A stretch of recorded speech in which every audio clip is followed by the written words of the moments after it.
WCBI News at 10 starts now.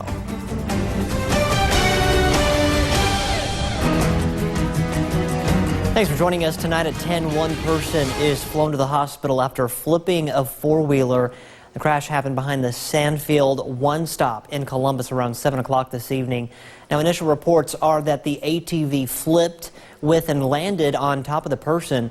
Right now, it's unclear if there was more than one person riding that four-wheeler. The condition of the person that was injured is unknown at this time. Columbus police are investigating that crash. If you received property damage when a tornado ripped through Columbus 4 months ago, you might want to listen up here. City leaders are notifying everyone whose homes were damaged and can't be salvaged to clean up their properties. Our Quentin Smith, he speaks with the city's code enforcement officer. Quentin, what options do homeowners have? Well, Scott, they have three options. They can either repair the damaged structure, demolish the structure themselves, or have the city come in and demolish it for a fee.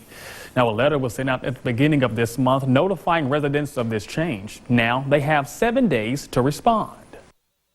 One dilapidated home after another. After February's tornado, homes like these are common sights all across Columbus's north side. It's just an eyesore to the community. And besides being an eyesore, according to City Code Enforcement Officer Tamaris Jones, it's also a potential health hazard. You got kids playing in the neighborhoods, and it's a potential that they could go into the houses and harm themselves, and it also is a fire hazard. So, to help clean up the area, the city of Columbus is asking all property owners to step up to the plate. Really want to just know what their plan of actions is next, whether they plan on demoing the structure themselves, or whether they plan on rebuilding or repairing the structure, or if they go ahead and just authorize the city to come onto private property and demo the structure for a fee. Homeowners have until the 1st of July to make a decision and then notify the city of that decision.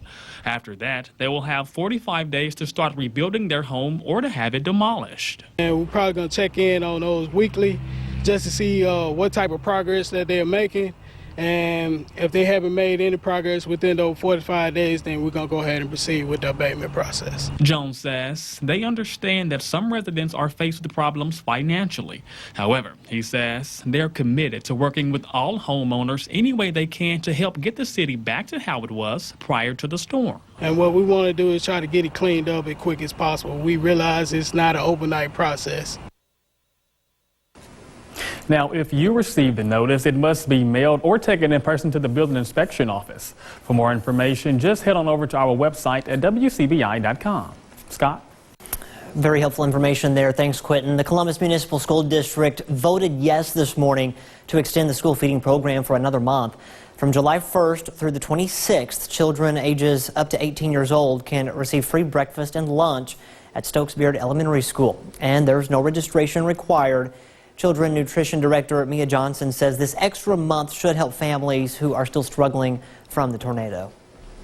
Probably be their only meal they'll have, and so we try to make it a healthy meal, a filling meal, a meal that could last them until we see them the next morning for breakfast. It shows the compassion that the district has towards the children by extending the program, because some of those children, not just the ones that are in our park camp, but some of these children walk over here, and this may be the only nutritious meals that they receive during the day. Now here's those times. Breakfast is served from 7:45 a.m. to 8:30 a.m. Lunch is served from 11 a.m. to 1 p.m. The feeding program will be closed July 4th and 5th. A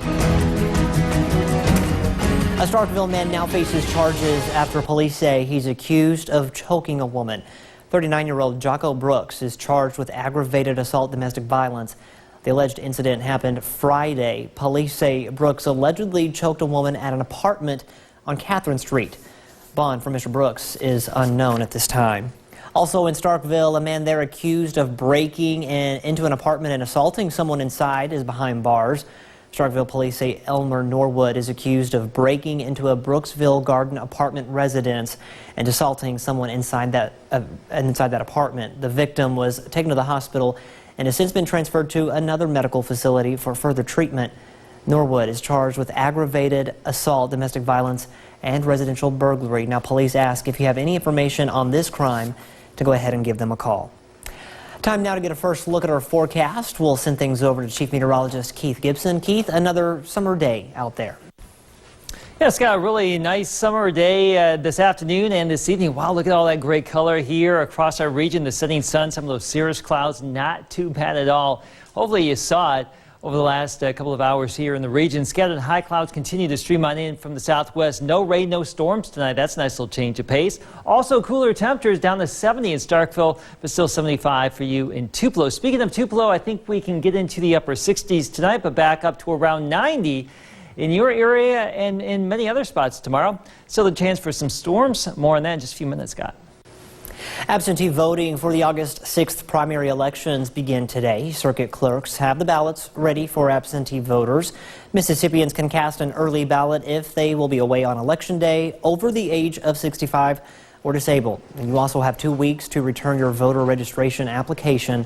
Circuit clerk offices, they will be open on July 6th until noon to accept applications. Also, if you're registered to vote but have moved or changed your name, you need to make sure to update your registration information. If you live in an apartment, your rent is probably due on the first of the month, but a new law taking effect on July 1st could have a big impact on area rental properties. The new law is supposed to help landlords across the state collect their rent more efficiently. However, some area landowners are a little skeptical. Our Cash Matlock has more. It's a unique community tucked between the Mississippi State campus and downtown Starkville. Dan Camp is the force behind the Cotton District and the owner of the Cotton District rental properties.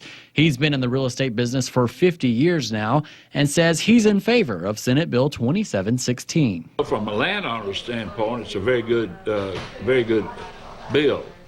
It allows us to, say, expedite the situation.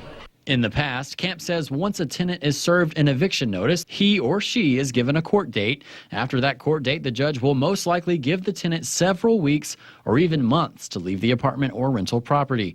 Camp says sometimes this time period can be too long for a business trying to turn a profit. Otherwise, they'd have 90 or in some cases 180 days free rent, and that's not good. Well, it affects us by not collecting that particular piece of property's rent. The bank note keeps on going even if you don't collect the rent. The new bill will help speed up the eviction process, giving the landowner permission to force tenants out sooner, sometimes within a matter of days. However, Camp says this is up to the judge and sheriff of each county to enforce. So the bill can say all these elaborate things that it wants to, but if you ain't got anybody willing to serve it, then you're up the creek without a paddle, so the saying goes. Camp says his business will most likely not be affected by the new bill, but he says he'll keep his eye on it in case it comes in handy later. Well, we really hadn't had a problem, so for those that would have a problem, yeah, I can see that could be helpful. You should review who you're renting to, first of all, and make an application out, and check the application out to see if they're worthy of living in your properties. Full details of the bill are over on our website, WCBI.com. It was picture perfect out there this evening. There's some of that color right there, some red, some pink, some purple, you name it. It was out there on the western horizon, and I believe that was the view from Aberdeen this evening. Not too bad at all. Tomorrow, around 90, partly cloudy, a chance for a few storms throughout the course of the day. We'll talk about that and a look at the next 7 days after the break. Your WCBI First Alert AccuWeather forecast with Chief Meteorologist Keith Gibson. We are in between systems. Heavy storms down here in Texas, and the rain we had around here this morning well off to our east. Scattered high clouds drifting in right now. That's what gave us the great sunset, and we will likely have a pretty nice sunrise tomorrow morning with all those cirrus clouds still in place. All right, let's check out a few more of these great pictures. Great color here from West Alabama. A few additional photos, this one from near Caledonia this evening, and another burst of color there as we check out the western horizon. Our Alpha Insurance Camera Network in Columbus, Tupelo, Vernon, and Louisville in action tonight. Picture perfect look at the setting sun, but then look at that explosion of color. One of the better sunsets we've had around here. in a while, I do believe. Let's fly on in and check out temperatures currently in the low and mid 70s across our region. A little bit warmer in southeastern Alabama, but around here we are really enjoying a nice little respite, and lows tonight down into the upper 60s in many spots as we get closer and closer to 5 or 6 in the morning. So if you're up early tomorrow, it will be nice and refreshing, but by midday back into the mid 80s. By 4 o'clock or so, flirting with 90. That's our forecast high. Winds from the southwest at about 5 to 10 miles per hour.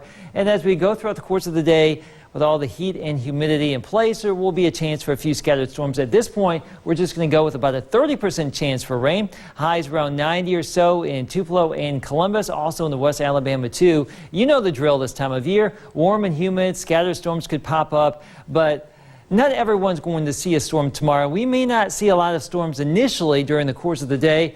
The Storm Prediction Center painting all of this green on the map for tomorrow and tomorrow night for Category 1 severe weather threat, mainly gusty wind. Now we'll see if this all plays out. In the near term though, things are pretty quiet as we go throughout the course of the day or course of the night into tomorrow morning. This is 7 o'clock for the morning commute. No issues as we get into early afternoon. Still partly cloudy, I think, but we'll tend to bubble up storms around the region during the day. Now, this model is indicating storms in Arkansas, down here in central and southern Mississippi, too, trying to converge upon our region tomorrow evening and tomorrow night. Now, any storm this time of year could give rise to lightning, gusty wind, heavy downpours, and we may see several more rounds of storms as we go throughout the course of the week. At this point, widespread severe weather unlikely in this general weather pattern, but any storm could be locally strong. Highs around 90 for the next 7 days, Scott, and lows around 70. It's the unofficial countdown to high school football season. 60 schools in 60 days kicks off a little bit later in sports. You're watching WCBI News at 10 with Scott Martin. Summer is here and the heat is on. If you spend any time outdoors during the heat, you want to make sure you're drinking plenty of water. Tonight we're talking about dehydration in our Health Talk with Baptist.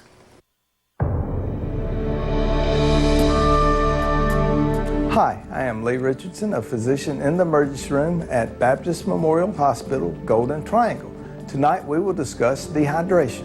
Dehydration occurs when you lose more fluid than you take in and your body doesn't have enough water and other fluids to carry out its normal functions. If you don't replace lost fluids, you may get dehydrated. We lose water every day in the form of water vapor, in the breath we exhale, and as water in our sweat, urine, and stool. Along with the water, small amounts of salt are also lost. When we lose too much water, our bodies may become out of balance or dehydrated. Severe dehydration can lead to death. Symptoms of dehydration include sleepiness or tiredness. Children are likely to be less active than usual. Extreme fussiness or sleepiness in infants and children. Irritability and confusion in adults. Thirst. Decreased urine output, no wet diapers for 3 hours for infants, and 8 hours or more without urination for older children and teens. Few or no tears when crying, dry skin, headache, constipation, dizziness, lightheadedness, or fainting. Join us next time for Health Talk with Baptist when we will discuss the causes of dehydration. Mail your topic suggestions to healthtalk@wcbi.com. Health Talk has been brought to you by Baptist Memorial Hospital, Golden Triangle. The high school football tour returns. It's officially football season. Vardaman gets the marathon going next in sports.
Here's WCBI Sports with Tom Ebel. The high school football tour is back. For the next 60 days, we'll preview 60 high school football teams up until August 23rd, opening night. Stop number 1 features the Vardaman Rams. A new head coach leads the way for the Rams, hoping to return Vardaman back to the postseason. A new era begins for Vardaman football. From assistant to head man in charge, Brennan Pugh takes over for Larry Gann this upcoming fall. Pugh saying this is where he wanted to be. Last year, about the second week of the season, realized it's something I wanted to do, so I've been preparing for it. But obviously, there's a lot that goes into it that you can't prepare for, so it's been pretty busy. Pugh takes over a Rams squad hungry for the playoff success of old. Vardaman missed the postseason for the 4th time in 6 seasons in 2018, but the players believe Pugh will help change that around. It's definitely the hardest I've worked since I've been at Vardaman, and I'm really excited to see how it transfers into the fall. He showed us what he loved to do and what he would push us to do, and this year we're more comfortable with him, and I believe it's going to carry over a lot this year. And a lot of people in the community have made me aware of that, which I already knew, but definitely a lot of pride in the football program here in Vardaman, and I want to be able to, give them something they can be proud of again. The Rams will rely on a good balance of experienced seniors and eager newcomers in 2019. Vardaman jumps into a loaded Region 2-1A, ready to show some of the class's top teams what they're made of. When we got first moved to the south, we could definitely tell it's a change. Teams were a lot tougher, a lot more physical, and that's what we're expecting. Really keep an eye on everybody because I think the whole team's going to shock a lot of people. I really want to set the standard for a new football program here. We got a new championship standards, what Coach Pugh's telling us to live by, and that's what I plan on doing. And I hope the team follows up with it, and I just hope we buy in, and I think it's going to be good. It's just going to be something you better watch out for. The Rams kick off the 2019 season at home against Myrtle. In Vardaman, Tom Ebel, WCBI Sports. 60 schools in 60 days with Vardaman High School is brought to you by Weyerhaeuser and the town of Vardaman. So the high school football tour is off and running. The upcoming stops for the rest of the work week, sticking with that loaded Region 2-1A. West Lowndes coming up tomorrow, Hamilton on Wednesday, the defending 1A champions from Nanawoya on Thursday, Smithville to wrap up the work week on Friday. Go to our Twitter and Facebook accounts at WCBI Endzone to see the full schedule. The College World Series finale kicking off, Michigan taking on Vanderbilt. The Wolverines to get on the board first. Jordan Brewer with a liner into the right field corner. Jesse Franklin comes around the score. Michigan up 2-0 after 1. 4-2 now, make it 4-3. J.J. Baudet launches a solo home run. Knew that was gone the minute it left the bat, so 4-3 Michigan. But here come the Wolverines, always had an answer in the 7th. Jimmy Kerr cranks one to right field. The bullpen had to look out all night long for some bombs. It's 6-3 Michigan now. And for the icing on the cake, it's Brewer. Solo, yams, mashed taters to left. 7-3 is the lead. Vanderbilt would tack one on in the 9th, but it would not matter as Michigan gets the Game 1 win, 7-4. They have a 1-0 series lead in the College World Series Championship. They'll look to wrap it up tomorrow at 6 p.m. For the second straight year, an Ole Miss Rebel will compete in the College Home Run Derby. Tyler Keenan selected to the Derby this year. His teammate, Thomas Dillard, competing in it in 2018. Keenan being the 4th Rebel to compete in the College Home Run Derby. The sophomore led the Rebels in home runs this past season with 15, while driving in the 5th most runs in program history, 66 RBIs on the season. Again, in case you missed out, the high school football tour is underway. Go over to our Twitter and Facebook accounts, WCBI Endzone, to see the full schedule as we get on rolling for the next 59 days until high school football season arrives. That's it for sports. We'll have the last good forecast coming up right after the break. All right, here's our 7-day forecast. A chance for more scattered showers and storms around the region, Scott. You know, we go through this every summer. It's hot, it's humid. We'll have scattered storms, some of which could be locally strong at times, with some gusty wind, heavy downpours, lots of lightning. But other times you won't see anything at all except for plenty of heat and humidity. Hey, it's Mississippi. We're used to this by now. At this point, it's a safe bet. Bank on the heat, humidity, and if you get a storm, consider yourself lucky. And if you don't get a storm, get out by the pool. There you go. Just make sure you're drinking plenty of water because it is hot up there. It is plenty hot. Thanks, Keith. Thanks for watching, everyone. Have a great night. We'll see you right back here tomorrow, same time, same place.